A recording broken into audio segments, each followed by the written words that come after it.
what they saying, bro.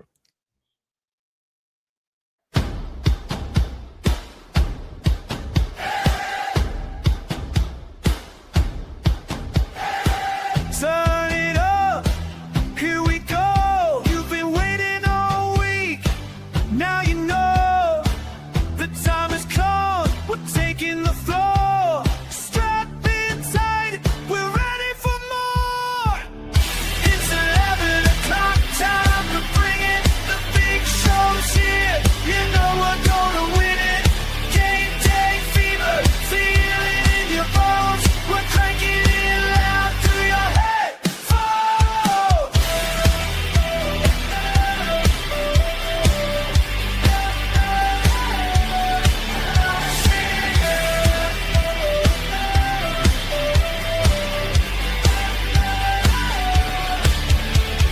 Marcus steps up, breaking it down.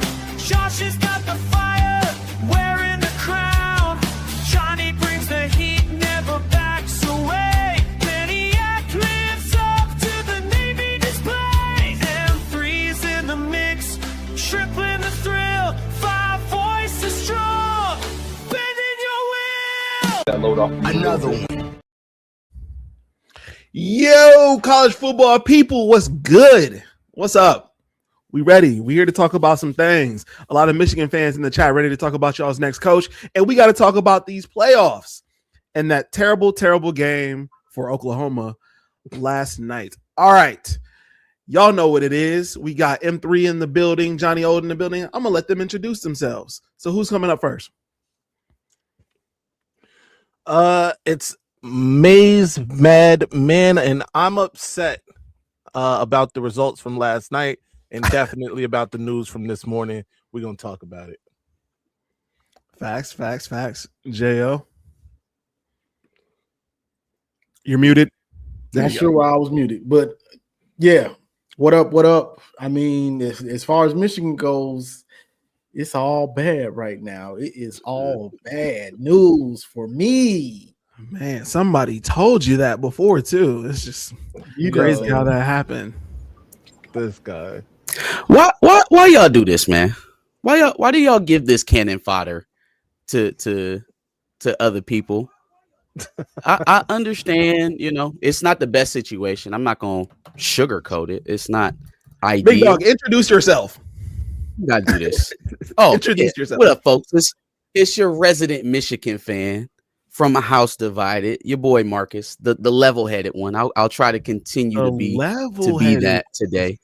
Right. Yeah, no. First of all, I'm not about to lay down and get ate up by Buckeye Spartans and whoever else who just want to feast on our carcass.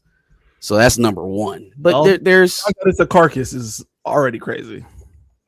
Let's take a woosah. Let's take a woosah for a moment. Well, we can do that. That's fine. Can I introduce myself as the resident Buckeye fan for a house divided? Yeah, boy. And let the chat say IOOH. They're gonna say IO in the chat. It's all good. It's all good. Hey, I'll tell you one thing. It's playoff times. And while we are doing the show, I will be looking for a white belt for this national championship. I just wanted to let y'all know. You know what I'm saying? I got a black one, so I got to get a white one. You know what I'm saying? Right. Two belts. Anyway, do y'all want to get straight into the Michigan coach side of it? Because it seems like Marcus is already ready to get into that side of things. Or do you want to recap? I didn't know where we were at. I just heard y'all talking lightly about it. We just started. So, I mean, we can talk about the coaches. It seems like chat really wants to get in there. Yeah. It does not seem like you're going to get DeBoer or Dillingham. And so now it seems your team is in a pickle. And again, it's almost as if somebody told y'all that was going to happen. Thoughts? Dude in red gets pegged. Why is your mind on getting pegged at 10:30 in the morning? 11 in the morning? That's insane. Hey, yo, relax. We get the sexual harassment police in here on you. So yeah, no, I mean, like I said, it's not ideal. This is it's not the spot you want to be in. I do want to just kind of view it as what it is, though, right? I think everybody, at least from the Michigan side of things, if you had a list, Kalen DeBoer was probably number one. If not number one, number two. But he was one of the options that was out there, right?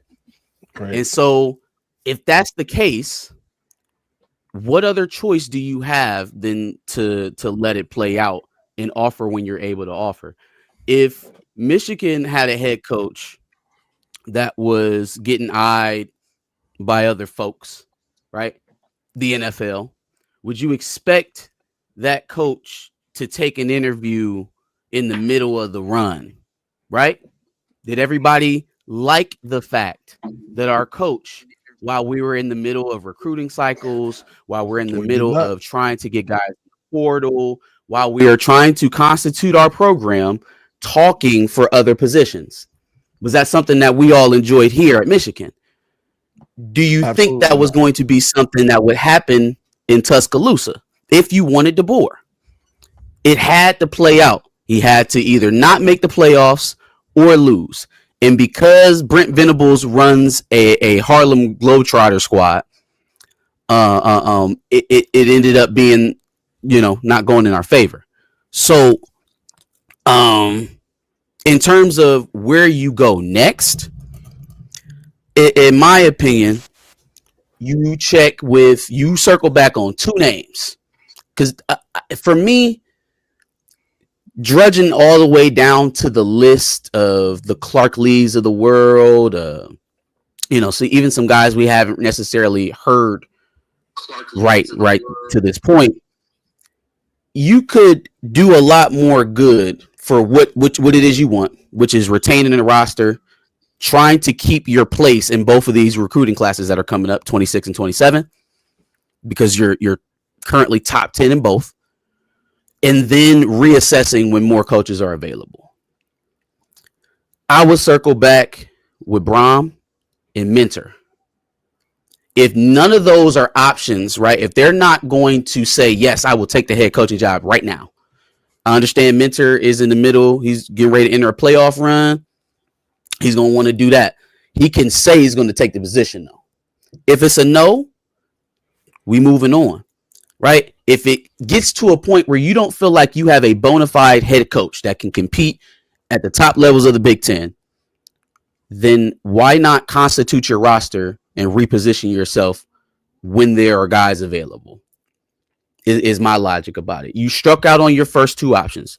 They were decent options. Okay. Dillingham, if Dillingham takes the modest bump in NIL and roster acquisition funds, right, and takes that as I'm in a better position here at ASU than I would be at Michigan, you let him do that. You let him do that, because that was one of my concerns with Dillingham in the first place. Is the scale of the job going to change how we view his value? It looks good when you're the offensive coordinator of successful teams. It looks good when you're punching above your weight in the Big 12. Okay, there is no more punching above your weight. You're going to be expected to compete with the Oregons, the Indianas, the Ohio States year in and year out. And the prospect of that towards Killing Dillingham obviously led him to be more comfortable at home. So then what does that tell you about how he would have handled the pressure here? We just went through a situation where we took it on faith that a young up and coming would be able to handle the pressures of leading this program. So is it a good situation? No, it's not. But if you watch our channel, you know me, I'm not about to get up here and show you my belly. I'm just not about to do it. Right there. It's adversity that shows the mettle of a program, of a team. And so if we can't find our way out of this with the players we already have on the roster, the prospective players coming in, and all the funds in the world to spend, then we don't deserve to get out of it. And if you're ready to go lay down and say the program is over, then I just can't help you with that. I can't help you with that. I want to let it be known that Ripstar in the chat is hilarious.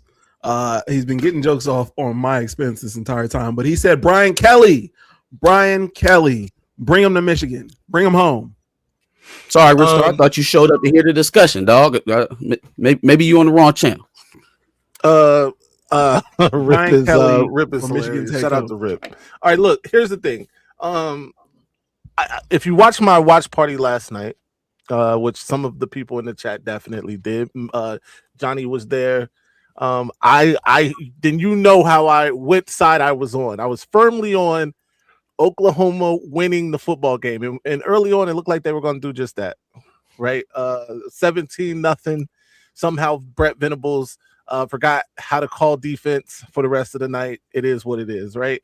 That said, I wanted Oklahoma to win because I wanted the Alabama fan base to hate their coach, which for the most part they've been doing since he got there. I'm talking day one. Before a football game was played, Alabama was on DeBoer's head top, right? He's replacing the absolute football coaching GOAT in college anyway. It's really nothing he could do. I'm sorry. Not you for have long. something. Stop it, bro. Stop it. You, Ryan Day, or whoever else has a long way to go. All right, I didn't say it. anybody specific. I just said Okay. not for long. All right, that's fair. All right, so anything short of going undefeated these first two seasons and winning the national championship in both of them was going to not be enough for Alabama fans. All right, and so he definitely didn't live up to that. But him losing that game would have put Michigan in prime position to go ahead, offer my man. He probably would have been on the jet this morning to Ann Arbor to sign that deal. That said, that didn't happen, and now he's a semi-successful Alabama coach that is going to the second round, where I think they got a good chance against Indiana to win. That's just my personal opinion. I've been saying that, though. No matter who won this game, that they would have a good chance against Indiana to win. Now you compound that with what would have been my second choice, but a lot of Michigan fans' first choice, Kenny Dillingham, signing an extension with Arizona State of $7.5 million a year, which I'm pretty sure Michigan could have beaten. By the way, I'm pretty sure they would have beaten. And that tells you all you need to know about Kenny Dillingham, by the way, Michigan fans, that he wants to stay in Arizona State instead of coming to Michigan. He's not here to compete. Thank you. He was here to gain leverage for the rest of his coaching staff, and that's exactly what he did. They got $11 million for the coaching pool for Arizona State, which puts them at or near the top of their conference. So don't get it twisted. Kenny Dillingham never wanted to be the Wolverines coach. He was posturing to get himself and his coaches in a better position at Arizona State. And it's not that he didn't want to be Michigan's coach because Michigan isn't a better job than Arizona State. It absolutely is. Everybody knows that. Don't make that face, Josh. All right. I said that. Okay. I agree. All right, I agree cool. with that because I said that last week. Michigan is absolutely a better job than Arizona State. But Sure. This guy wants to be at Arizona State. He wants to compete in the Big 12 against the likes of Texas Tech and Arizona, who, by the way, that last week. I said he's an Listen, Arizona Utah State guy. dog he's walk not this leaving. guy. Arizona dog. What the hell is that? While I'm on the case of Dillingham here, he got absolutely destroyed by Utah. Sure, it was on the road. Sure, he had a backup quarterback, but he mustered 10 points, and the other team scored 42. He got absolutely dog walked by Arizona, in-state rival. Sure, he had a backup, but they mustered 7 points. And this is the offensive genius that the Michigan fans were telling me about. He's an offensive guru who's a quarterback whisperer, has an elite run game. No, he doesn't.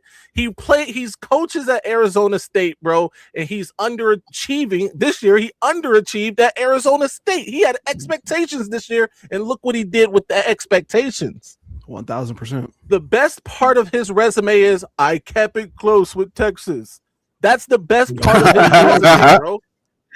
I never was on this Dillingham train the way everybody else was. Everybody else just thinks he's young and he's energetic. Oh, he's coked out Lanning. No, coked out Lanning is coked out Lanning.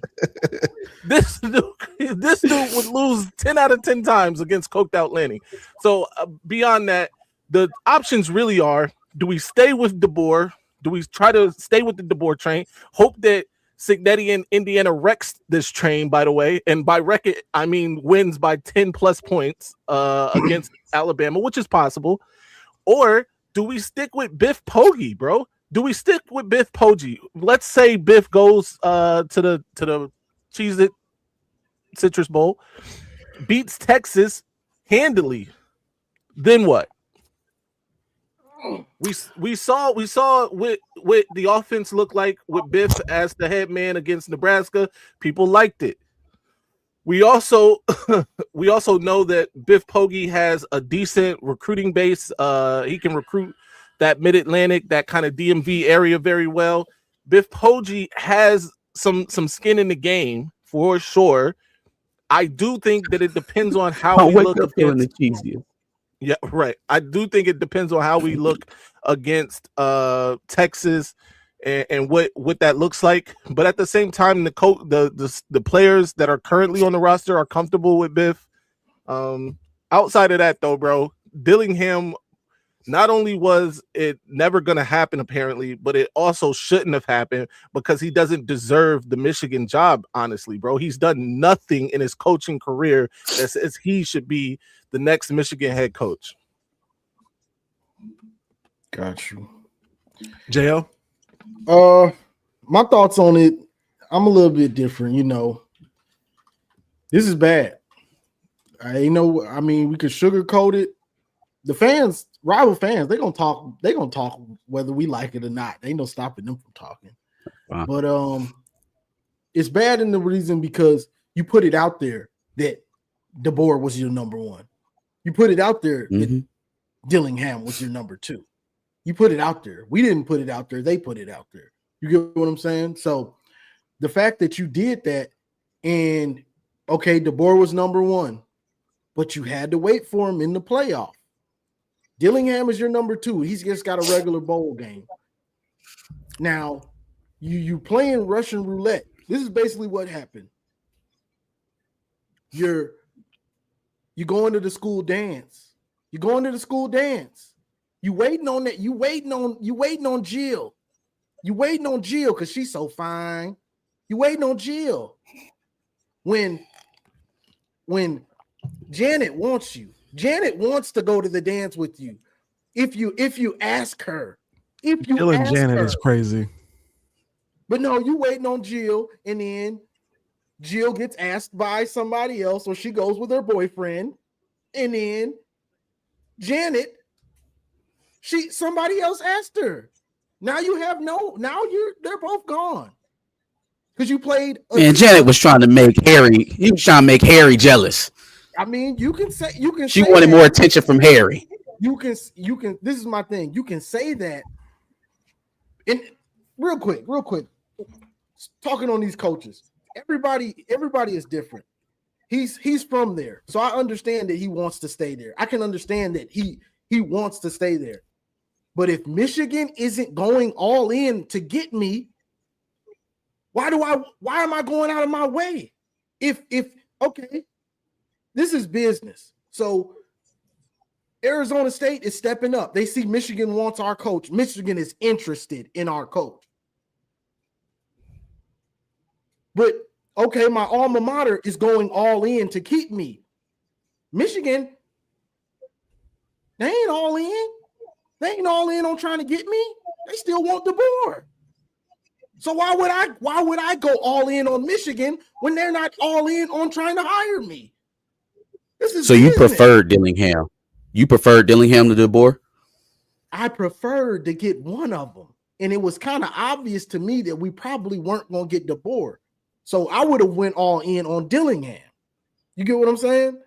That's what I would have done because I don't want to play the longer we waited and playing footsie. We were playing footsie with you sitting at the table, you playing footsie with two different girls. And they both done realized that now you lost both of them, basically. You see what I'm saying? So that's what if Oklahoma actually finishes and they don't shit down their leg like they did last night? Do you think that changes the situation at all? It possibly could have, but they didn't. They didn't. You know They didn't. So we're playing a risky game. We were playing a risky game anyway by waiting. Sure. And shout out to Juju, because me and Juju were talking about this Thursday night on the call-in show on Voice of College Football. And he said it like, bro, Michigan is gonna mess this up. I was like, really? He was like, yeah. And I was like, I said, go with who wants to be there. Go in all the way. And then he came back with, they gonna mess this up. Watch. And so it just makes you you can still find a coach, but you got egg on your face right now because your two options, you messed it up, basically. Mm-hmm. Whether you did or you didn't, you could be right, Marcus. I'm not saying you're wrong. Dilly could have been playing I'm just using them to get more money. It's a failure either way, right? Because you didn't get who you said you wanted to get. Exactly. And so from that standpoint, it's a failure. Yeah. Perception becomes reality. So it don't matter what actually happened. The perception is y'all can't get the coach y'all want. You're looking y'all bad. Can't get who y'all want. Exactly. Exactly. Yeah. That's what I got. All right, I got a question first. Are y'all getting rid of Ward Manuel? Are y'all getting rid of Ward Manuel? So I think what's end up happening is the dysfunction that everybody keeps speaking about at Michigan. It's not coming from the player. Well, no, it's not coming from the players. We know who the staff members are, who it was coming from. That's already been taken care of. But the majority of the news of what's going on behind the scenes at Michigan is coming from the Regents room. It's coming from the Regents room. There are individuals sitting in those seats that see themselves as shepherds of the program. That's not what you're there to do. You are a regent of the university. Handle academics. Get the tuition down. Get the hell out of the football program. When you have guys at the Regents table texting NFL coaches about how good their current coach is and how good of a hire he would be, when you're doing that type of stuff, when you are erroneously leaking that well the athletic director is fired and he's not, you are sending signals of dysfunction, and it's not even your place to be speaking. It's not even your place. Ward Manuel has to stay in place to make this hire, right? If they fire Ward Manuel right now, you made your job 10 times harder in terms of finding a coach. You just made your job 10 times harder at finding a coach. And so it never even made sense for them to boot him unless they was just going to let the program tank for the next 2 or 3 years. It made absolutely no sense. You have to make a hire. Who's coming to a university without an athletic director? Who's coming to work at a place where they don't know who their next boss is going to be? It's a non-starter. He has to stay in for the transition, and then maybe there'll be talks about how his tenure is going to end after the fact. Right now, it would be disastrous to cut Ward Manuel. So then the next coach, whoever does end up coming in, is coming in with the thought that Ward Manuel is probably not going to be there anyway. Yes, no? Maybe not long term. I mean, he's obviously going to make the hire. I think what ends up happening is he either moves on to another position somewhere. Maybe he gets to choose the successor. Who knows? But I do think there's they have a tumultuous relationship, the Regents and Ward. Right? I don't think his time is long, but they can't can him right now. So for the foreseeable future, it's Ward. For the foreseeable future, it's Ward. For the hire, it's Ward. So then my next question, well, not even a question. First of all, I told y'all in the group chat, I agree. I think y'all should wait until next year and then, have your pick of whoever's out there. You'll have probably first pick as to whoever is out there. Now, whether or not that's going to be a coach like I've seen in the chat, Jeff Brom, I've seen Whittingham. I don't think neither one of those guys are doing it either. But you'll have Whittingham is 66 years old. Like, it's not going to be Whittingham. Right. Jeff Brom is at Louisville. He's from Louisville. So Maybe, but I don't see it. My point is, I feel less that way about Brom than I do about Whittingham. I think Whittingham is like end of career. Jeff Brom still has room between where he's at right now and the ceiling. Sure, I agree with that. But I think the best move for y'all is to go ahead and hire an interim coach in Biff, and then see what the market looks like next year. I think that's the best move. Biff keeps your current roster, right? He constitutes your current roster. I think it also does a long way if he keeps most of the staff intact. Well, keyword most, not everybody, but most of the staff intact. Then that keeps a lot of this momentum you have in the current recruiting class and the next one going. It keeps that going. It keeps those relationships intact with the university. Is it what we is that what we wanted to do when we found out Sherrone Moore was no longer going to be our head coach a couple weeks ago? No. Given the landscape, would you rather take a risk on a totally unknown, a Drinkowitz or a Clark Lee, you know what I'm saying, something like that, or do you want to at least create a baseline? Like, I think we know ideally what a floor looks like for Biff. I have no idea what Clark Lee at Michigan looks like in year one. You're going to have roster attrition. Some of the guys that you're holding on to right now in this recruiting class are going to go. Maybe not all of them. I don't know, but like somebody's leaving, right? Because that's not who we signed up to play for. So like right now, it feels like that's the best option for me because there just isn't a clear cut. All right, that's the best coaching option out right now. It's not clear. So if it's not clear, constitute and try again next season. I think Biff knows, all right, this is not my job long term. Like this is not my position to keep, but he's enough of a Michigan guy that he'll steer the ship until they find somebody, I believe. I think that's who Biff Poggi is.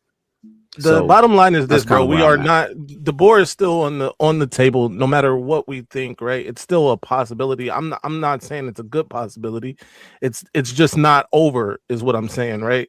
If Biff goes and handles his business against Texas and looks great, then there are going to be more questions than answers for sure.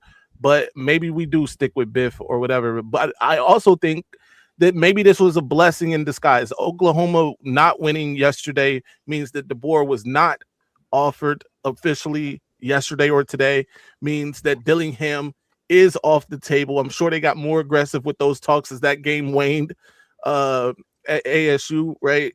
And it also means that, hell, somebody even like Jesse Minter is still available, is still a viable option. I'm not saying that he's a realistic necessarily option, but it is a possibility, right? There are other people now that Michigan can take a longer look at, especially if Biff is successful. If Biff goes and is successful against Texas, then Michigan has an entire offseason to really do all the things they need to do.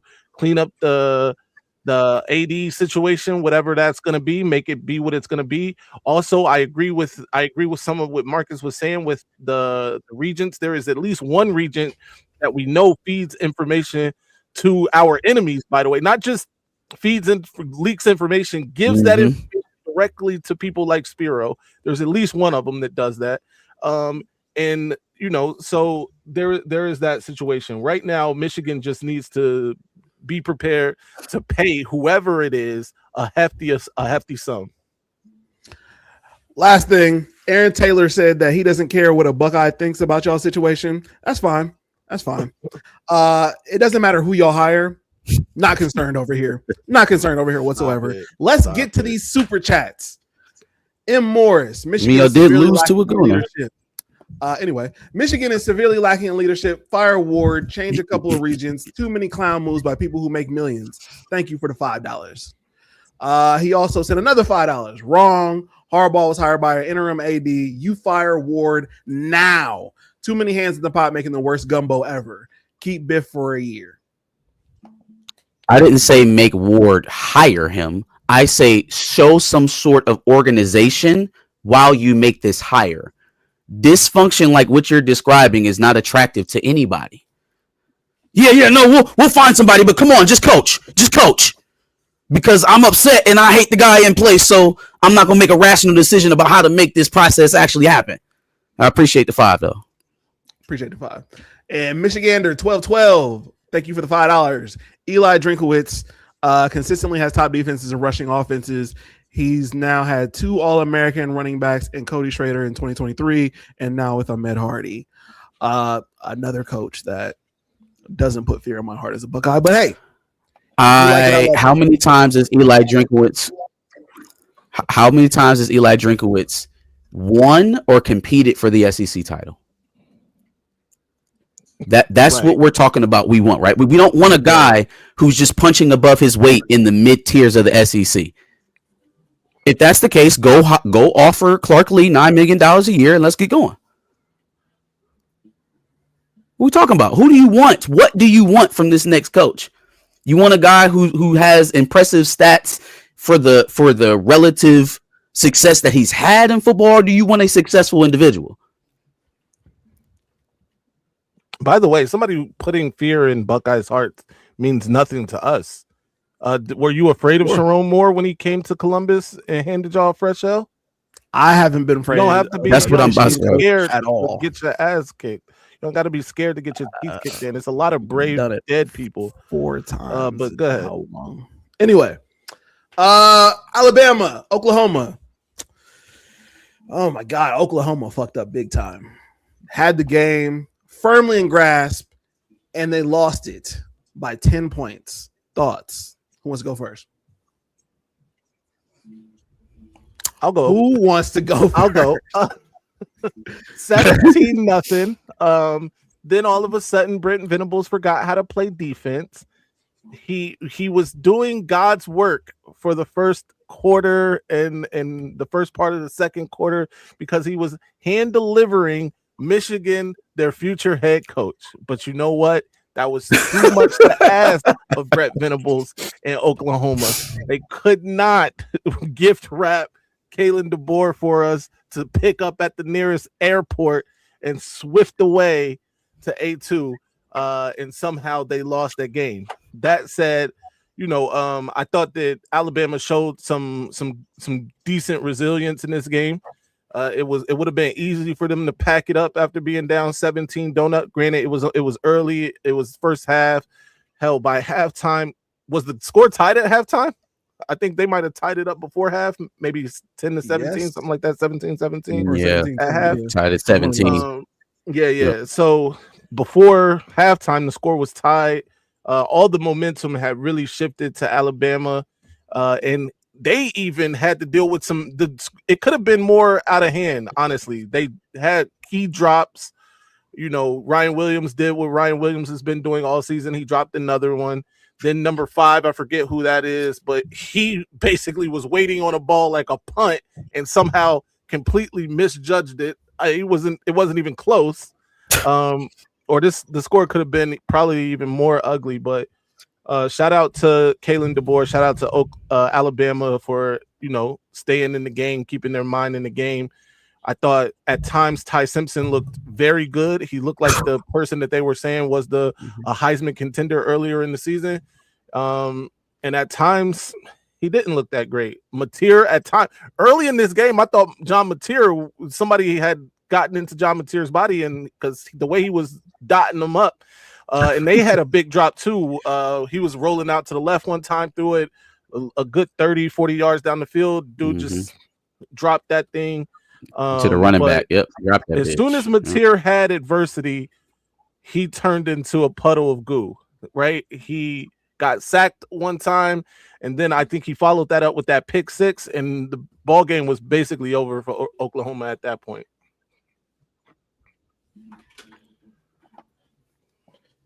Who's next? Yeah,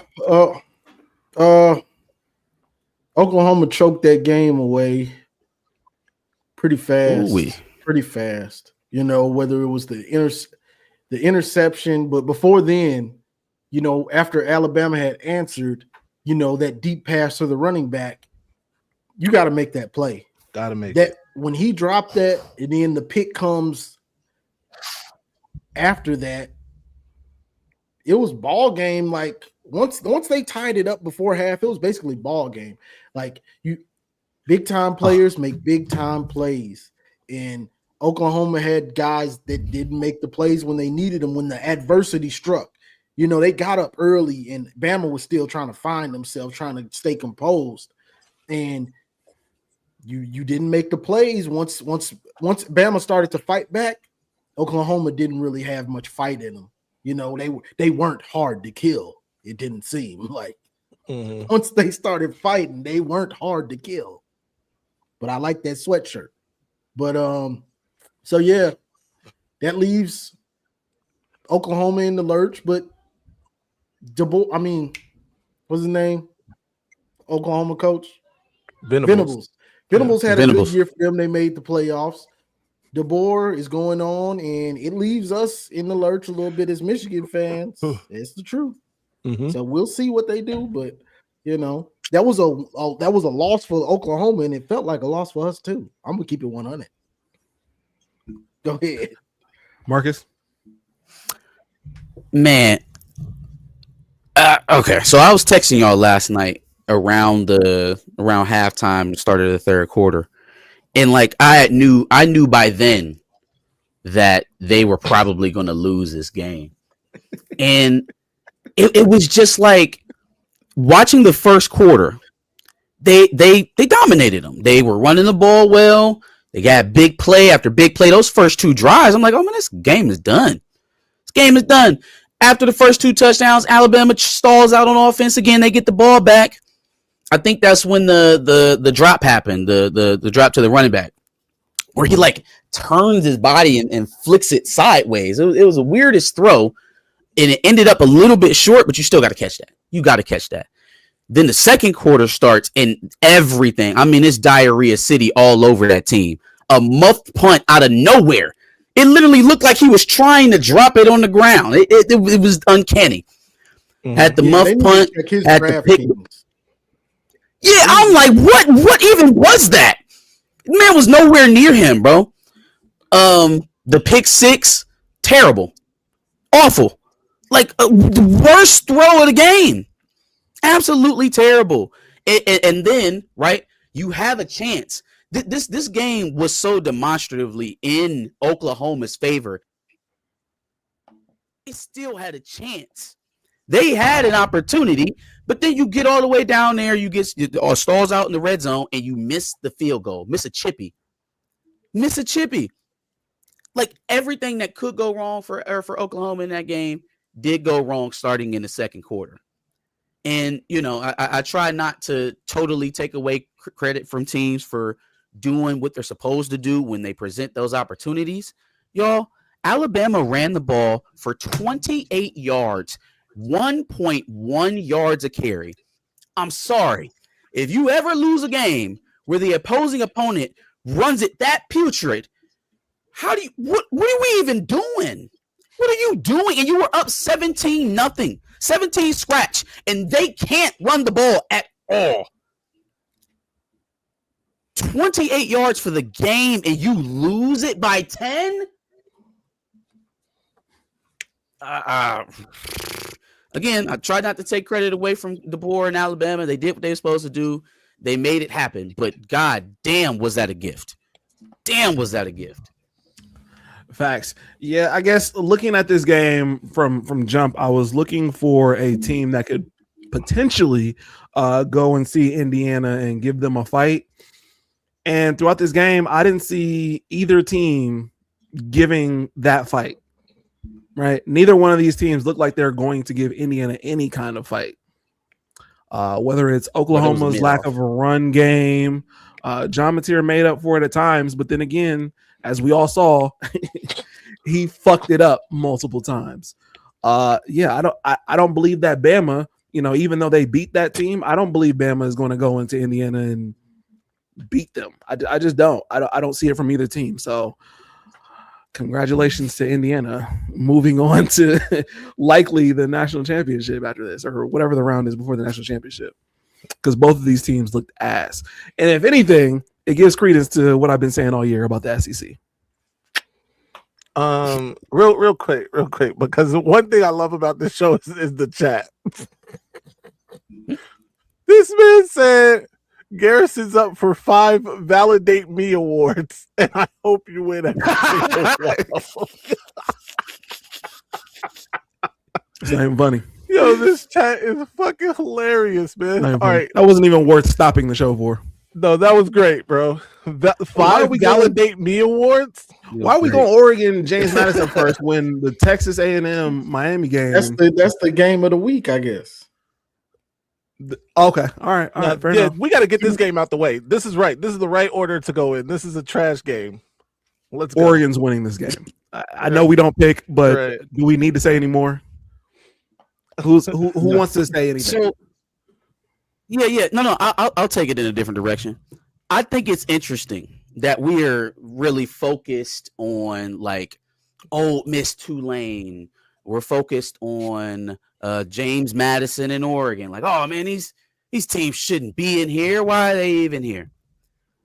Every single one of these games are going to end the same way, double-digit score differentials, and none of the teams playing in them are going to win the national championship. Right. What are these? These are bowl games, folks. These are the same games that y'all used to watch when it was outside the playoffs.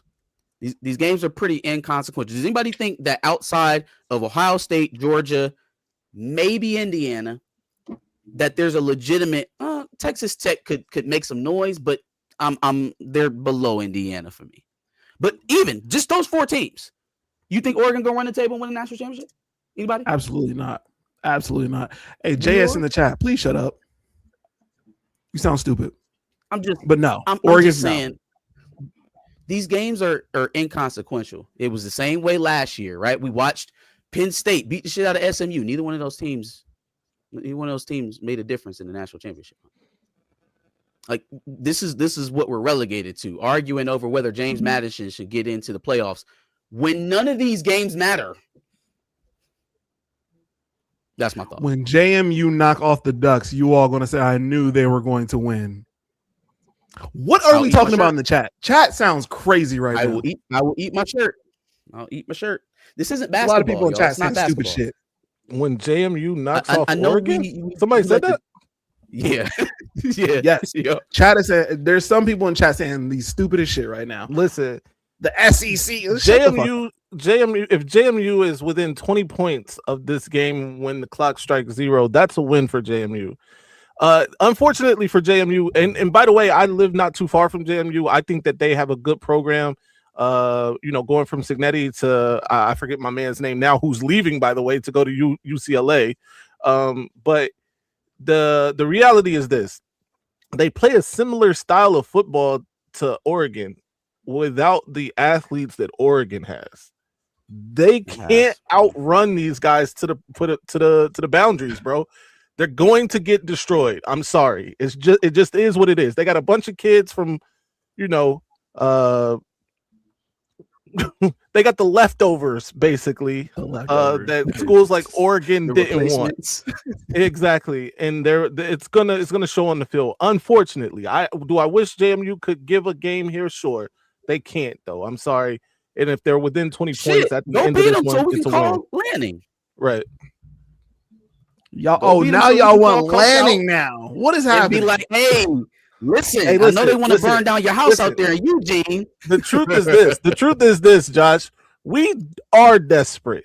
For everybody in the chat that's saying you guys sound desperate, you're absolutely right. We are in a desperate situation. Unfortunately, the last coach left us in a bad situation. We had to fire our coach in December, fam. This guy had to be fired in December. Right before the transfer portal opens, right after the class was signed, right? It's a bad situation. It was a bad time to do it. All of it was bad timing, and now we are in a desperate situation. That's just the fact of the matter. There's no getting around that. So everybody's saying you guys sound desperate. You're absolutely right, bro. We need a coach ASAP. Somebody that the kids in the locker room can say, okay, that's our coach. At least I know who I should go to or whatever, right? Right now, we don't have that. We have interim Biff, and at least they can, even if it's Biff next year, we need to get to that point where we say, okay, Biff is our coach going forward. I have a plan for y'all. y'all come up and hit a lick for 500 bricks and then offer it Hey, son. to Dan Lanning. 21. He will take it. Get 21 Savage to hit a lick on 500 bricks. Right. Give it to Dan Lanning. You have your next Michigan head coach. All right. Tulane Ole Miss. Now, I actually think this game will be closer than the Oregon JMU game because Ole Miss, I don't think they're that good. They don't have a coach. Thoughts?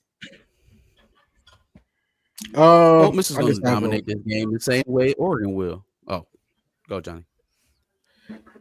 Yeah, I I think think Ole Miss Ole gonna Miss. dominate them. It's one thing to, they lost Lane Kiffin, but this would be embarrassing. You don't want to get embarrassed on the big stage. Now it could happen, but I think they're gonna be locked in. You got to come together as a team. The team factor, the culture factor. We got to come together. If we lose in the playoff, let's not let it be to them. You know what I'm saying? Like the embarrassment factor. Like you roasted. You roasted. You would take some of this laughter away from us. So hey, maybe I do want Tulane to win. Now, I definitely have Ole Miss winning this game, but I've seen Ole Miss struggle against Washington State, so it could happen. I'm just saying. That's all I'm saying. I definitely have Ole Miss winning this by a couple scores, though. Marcus? Oh shit. Yeah. Ole Miss running away with this. Ole Miss is gonna run away with this the same way Oregon gonna run away from James Madison. These games don't matter, folks. Yeah. Who does Tulane or Ole Miss play? Who's their next? Who's the champion? Is it Georgia? Georgia?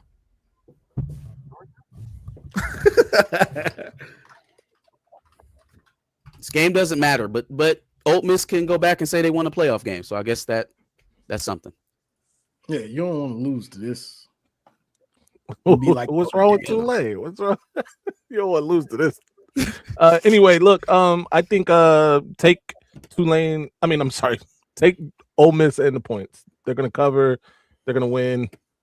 The end. They already won by 35 during the regular season. Right. I don't care who the coach is. They're gonna win. We'll see. All right. Now, game of the week. Yes. Yes, sir. Game of the week. Give us the banner. I need the banner. Hold on, man. Hurry up, man. You've been ignoring my banners all day. Like you I have. I really have. Miami versus Texas A&M. I've been telling y'all all year long. Texas A&M's defense is terrible. Mm-hmm. They gave up 42 to Arkansas, a bottom of the SEC team. What do you think is going to happen when Carson Beck shows up? Miami's winning this game. Miami, I don't care if they're not the favorites. Miami is winning this game, and then they're going to see Ohio State, and we're going to beat them by 17 points. Just telling y'all how it's going to go. Thoughts from the Michigan gallery? I can't say you wrong. But Carson Beck has been known to turn that ball over also. That is true. And Miami's run game isn't quite that good. And A&M is explosive. But if Bain and that D line gets to Marcel Reed, he might not make it through this one. So it's a little iffy. The only team that I really want to win this game is the one that I think can give OSU a headache, which it probably is Miami, I think, with that defensive line, because we saw how Indiana's defensive line gave them headaches. So I'm leaning more towards Miami because of that. But I wouldn't be surprised if A&M wins this game because Carson Beck will turn it over. And A&M is explosive. They have an explosive pass game with dynamic receivers. So it's an interesting matchup, but I don't know. I ain't even ready to pick. So let me just throw Marcus up there. So I see where first of all, I'm gonna address it this way. This is uncharted territory for me because Josh been kicking our ass on picks all year, and that just don't happen. It just doesn't happen. Okay, It's an anomaly. I won't allow it. Okay? But, however, I think I figured it out. All season, Josh has been bucking the conventional wisdom, right? Going adverse to the narrative or what people perceive about certain teams. I think this is the one that's going to bite him in the butt, right? Oh. The perceived narrative is that, oh, well, Miami has the bigger defensive line and they're the more prototypical pro team. Their coach is an offensive line guy and they'll just be able to move A&M off the ball and that'll be that. Okay. If Miami was that guy, they would have dominated a weak ACC conference and won it. But we seen it against Louisville. Who else did they Louisville and why can't I remember? What's they lose to? I remember the Louisville game specifically because I was embarrassed. SMU. And who else? Well, they beat the brakes off SMU. Yeah. My God. Yeah. Okay. So, given that this will be the most explosive offense that Miami has faced all season, and we know that there is an opportunity to stifle them offensively via turnovers from Carson Beck, I think there's a lot more danger for the Hurricanes in this one than what people are giving credit for. I'm sticking with my original prediction that all of these games are going to end in double-digit losses, in double-digit differentials. So this is no different, right? Either Miami holds them down, runs the ball effectively today, keeps it away from Marcel Reed, turns him over a few times, and the rest is history, or Texas A&M runs away with it early and never looks back because Miami's not built to come back from deep deficits. They ain't built like that. So we'll see. Before we get into M3, yes, great points. Absolutely great points. I will add that I don't trust Mario Cristobal. I do not trust Mario Cristobal. So, yes, very possible that Texas A&M can win this game. And if Texas A&M does win this game, I'm even happier because if there's one team I would love to face, it's garbage defense ass Texas A&M because our defense can take care of that offense. I know Miami has the better defensive line, but like there doesn't feel like a real threat for them offensively against y'all. Like I don't see their clear-cut advantage against y'all offensively. Marcel Reed and their offense at least presents a problem that y'all have to solve. Like you may have the decided advantage when y'all have the ball, but like there's still something to contend with. I don't see that with Miami. That's right. I just don't. I agree with that, and I think they may have it. If they D-line dominates the game, that's the great equalizer. But can they score though? Is Miami going to be able to score any points? Hey, if they hold them to like what Indiana did, okay. Yeah, you say Indiana's a better team. Indiana's a better team. I'm just saying, defensively, if they could do that. No. Indiana's a better team defensively than Miami as well. Off the stage. It's a fact. It's a fact. So for me, I am one that believes in Miami's front. I was talking to Johnny. I was talking to people last night. Even I think Miami's front can cause problems. I don't like Texas A&M's defense. They got dogs over there. They got athletes over there, but they give up a lot of points, and I think Miami can take advantage of that. I think Miami wins this game because of that, because they can get pressure on the quarterback, and because they can take advantage of Texas A&M porous defense. Now, granted, this game can go the other way, absolutely, but at the same time, at the same time, I just think that Miami is going to handle business here. I think they got a lot to prove. They want to prove a lot, and I think they get this win. By the way, does that mean that Texas A&M? Are you saying Texas A&M are 3.5 point favorites here? I think so, right? Yeah, I think they're- you need the minus sign there for that because this looks like it's This was It last favored minute. Miami. Y'all ain't paid Right. attention to the banners all game. Ignore my banners. Now y'all want to pick them apart. All Let right. me- like let to me- do No. with the The hoods banner's and great. The Django. banner's great. let me Yeah. read the super chats. Ripstar, well, this is Mazes, I believe. Appreciate the 199. No, why you Boise gonna college give me? football- This was amazing. Boise college football is trash. Hydra butter knives and safety scissors. That's Oh crazy. my goodness.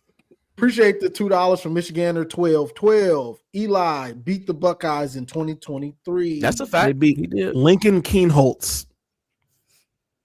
Well, Congrats. y'all had DB too. Remember DB? He was gonna win the He got injured in the first drive. sure It did. was Lincoln Keenholtz. Our offensive line was Swiss cheese back then. Yes. Congratulations, Eli. Anything else? That was the last super chat. Yeah, that was the last super.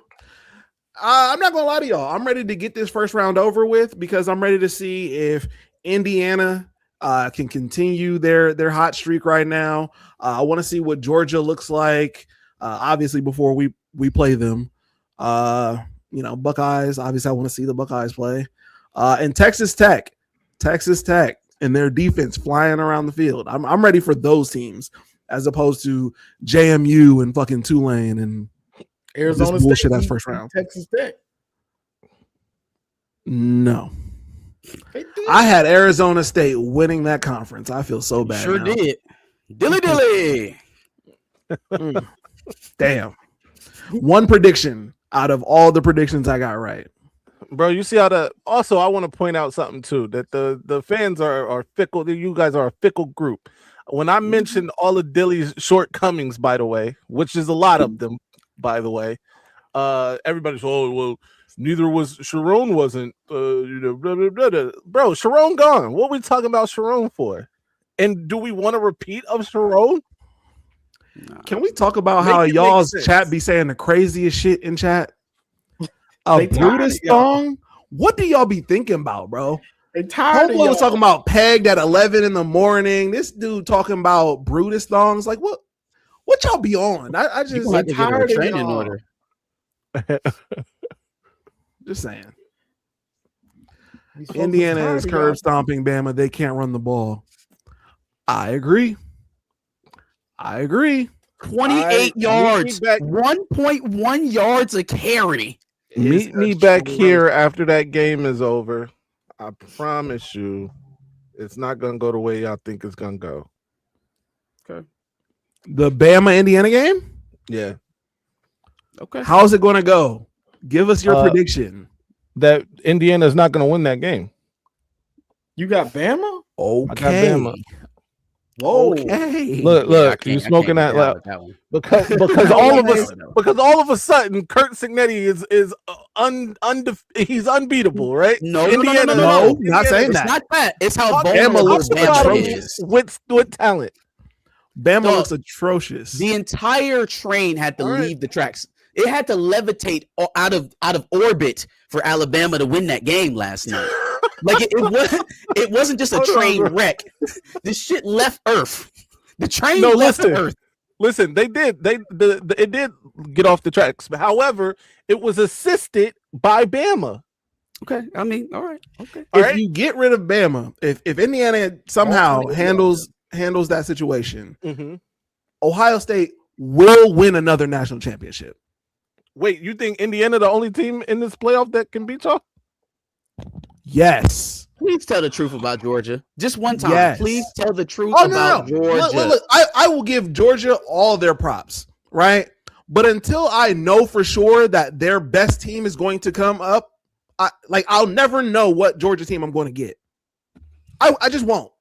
Right? If Stetson Bennett Jr. is going to come out and shit down his leg, they're going to lose. Bro, I just love the prisoners of the moment that everybody is. Listen, me saying that Indiana can lose to Alabama is no knock against Curt Cignetti. Curt Cignetti's already proven who he is. He is who he said he is. I said that after that game, right? Curt Cignetti is everything Curt Cignetti thinks he is, right? You tried to say that Curt Cignetti was a better coach than Ryan Day. No, I didn't try to say it. He is. Which is I stand by that. Cap. No. Listen. He's a better coach than Ryan Day. As it stands right now, Ryan Day on the scale of greatness, Ryan Day is greater than Curt Cignetti. Curt Cignetti, X's and O's though, will coach circles around Ryan Day. He did it. He did do it. All right. That does not mean that we moving on. We've beaten him before. Ryan Day destroyed him last year. What are we talking? Yeah, dog. Listen, one game doesn't mean that he's better. Listen to me, Josh. You literally took the field in that Big Ten championship game with everything. By the way, y'all wanted a Big Ten championship. I know it. Your fan base said it. Absolutely. That said, you had 67 blue chip players, 67 of them on that roster. That man went out there with 7 total. Seven. Maze. Hold on, Marcus. He went out there with 7 blue chip players. Put your coach in the headlock, marched his ass to the locker, threw him in there. Maze, he won by 3 points. First of all. Second of all, one doesn't care game. About that. 10 years from now, they're not going to say Curt Cignetti beat Ryan Day by only 3 points. No. They're going to say 10 years from now, Indiana won the Big Ten championship by beating Ohio State. That's all that matters. Okay, so then was the Appalachian State coach better than y'all's coach? Is he definitively better than y'all's coach? Is he better, like as a whole? No. Or was he better in that game? He was better. Okay, so we understand he's not greater than Lloyd Carr. Lloyd Carr is great. That guy was better, right, in that one game. But we understand that doesn't make that bro. Don't do just one game, because it's not just one game, bro. He won the Big Ten, as somebody just said. He's been better all season. He's got a better. They had a better margin of victory than you. Has not been better all season. That's bro, not true. He beat better teams than you beat. He doesn't have a national championship. That now we're talking greatness now. You're right. I just said that, by the way, that Ryan Day is greater. Don't even have him beating Bama.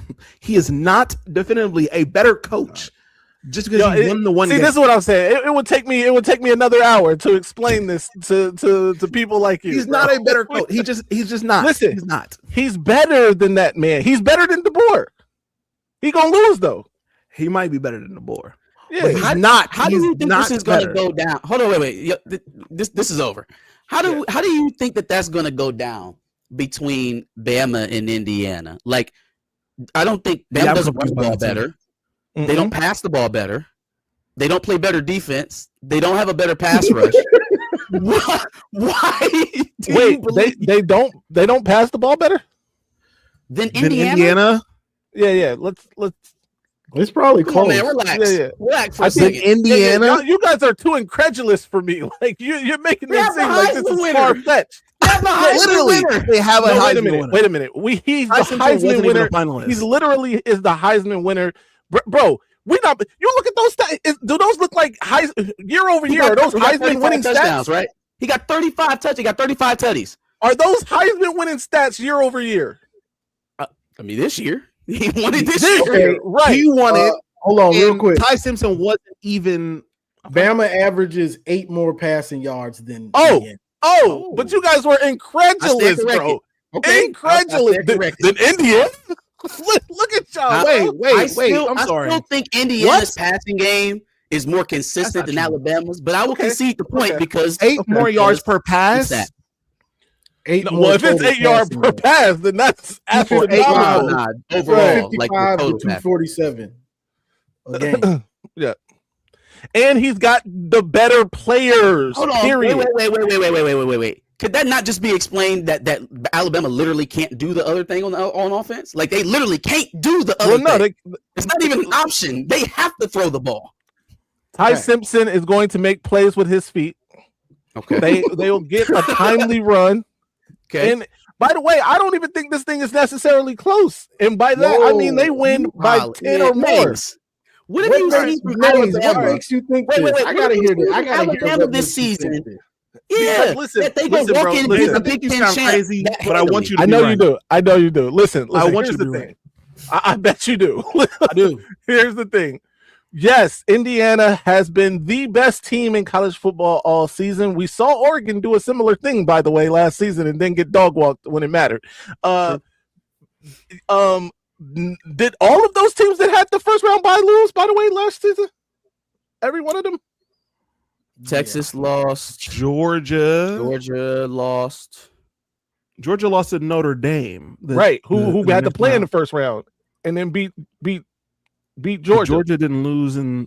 They lost in the next round, yeah, because Notre Dame beat Penn State in the next round, right? Who by the way beat whoever it was that was waiting on them. So yeah, so there's something to be said about having to wait to play football, for however many weeks, right? And then you compound that with the blue chip ratio being super one-sided in this game again. Not that it wasn't against Oregon, not that it wasn't against Ohio State, but now we're talking about it again. How many times does he perform these death-defying acts? I can't see. He can't keep doing this, unfortunately, even for the great coach that he is. You don't believe in seeing. I will say 1,000%. I've been saying this, by the way. So we did the predictions on my show. I said that whoever comes out of that game against Oklahoma or Alabama would beat Indiana. You said that a minute ago. I mean, it hasn't Maze, happened yet, I will say this. Not only do I want that to be true, what you're saying, yeah, it is possible. It is possible. It just sounds insane, especially after what we just saw. Yes, Bama won that game, but it didn't look like they won that game. Bro, Bama dominated that game after they were down 17-0. They literally dominated the game. Let's back it off from dominate. Back it off from dominate. It's just they were down 17, but they did dominate it after they were down. If Indiana goes up 17-0 against Bama, I agree with you. They're not going to. I'm with you there. We are on the same page there. If Indiana gets up 17-0, in Alabama might as well pack it up. Right, they're stomping them. Yeah. Okay. But I hope you're right. Keep getting away with it. He can't. I do. I sound like a fucking Batman villain or something. But he can't. Right. That's a bold prediction, but I'll roll with it. I'll allow it to happen. Because if they beat Indiana, I'm telling you, I am shopping for my second belt right away. That they didn't eliminate Georgia. Roll over Georgia. Yeah, exactly, bro. Georgia is the most dangerous team in the playoffs. They're the most dangerous team in the playoffs. No, I want you to know this. If Indiana beats, or if Indiana does beat Bama, we still have to beat Georgia regardless. Like we have to beat Georgia no matter what, right? But if they go ahead and take out Bama on the other side, it's curtains. It's curtains. We win in this thing. Bro, y'all gonna Miami might get y'all out the way, man. Now you sound crazy. You sound insane now. Hey, Mario Cristobal scrape you. I'm looking at y'all. Miami get y'all out the way, man. I don't want you to show up for the next. If Mario Cristobal beat us, I might throw this belt away. You got to do it live on this show. I want you to do it like that girl did the WWE Women's Champion, WWF Women's Championship on WCW. You got to do it just like that. I'm probably not doing that. I'm gonna be honest with you. I know you're not. But you know, in my head, I'm clean. In my head, I'm gonna be like, man, what the fuck is this belt even? Really? Anyway, any other thoughts before we get out of here and watch Miami beat Texas A&M? Yeah. Oh, they first up. Okay, they're first up. Who did the scheduling? I don't know. This is clearly the best game of the day, but I don't. Who's on prime time? James Madison in Oregon. Yeah. Right. Andre Blaze, yes. We Shout stood out up James here all season and cried about who was going to get in 11 and 12. And at 8 o'clock tonight, you will be watching coked out Lanning go crazy all over James Madison's body. Congratulations. Unbelievable. Yeah. Congrats. I will probably stop watching college football after this game. I'm gonna be honest with you. After this game, I don't give a fuck. After this I game, don't go care. get your haircut, go take your boot. You know what I mean? I'm gonna Bro, enjoy the fuck out of my Saturday. Remember when I said that Michigan Texas was gonna have more views than every first round playoff game? Now, granted, I don't know what Alabama and Oklahoma did last night. That one might be hella watched. But yeah, Michigan Texas might be more viewed than these Saturday games. Michigan Texas is a good matchup. That's a good solid game. You know what I mean? It's a bowl game. It's what all these first round matchups actually are. It's just a damn bowl game. Top two programs in the nation. Yeah. That's the game that I want to see and laugh at Michigan for. Yo, chill out, man. Chill out. Go blue. Arch Manning, 300 yards, 4 touchdowns. Arch Manning might be a Wolverine back. He had to get that money back because he didn't hit his benchmarks. They like, oh, I'm gonna restructure to build the roster. No, you didn't hit the marks, so you had to get that shit back. Who did? Arch? He had to get. They restructured his contract. Yeah. What? Yeah, he did. Did he play like the top paid NIL player in the country? Hey, listen to me, Marcus. Something to get that back. Listen to me, Marcus. They'd had to get it in blood. I don't care what I played like. Hey, they not playing with him. Like he signed a real deal. Like the Mannings wasn't gonna let him sign anything less, so he signed a real deal. If you wasn't here by this time, this is what we paying you. Now they sugarcoated it. They gave him the we'll get other guys. Nah, nigga, you better play better. Crazy. He is going 21 for 28, 312 yards. Chill out. 3 touchdowns. Chill out. No interceptions. No interceptions. Yeah, that's a good one to go out on. Chill out, man. Oh man. On that note, y'all, kickoff is starting, so we are out. Go Bucks. No, go blue. Oh, Hell no.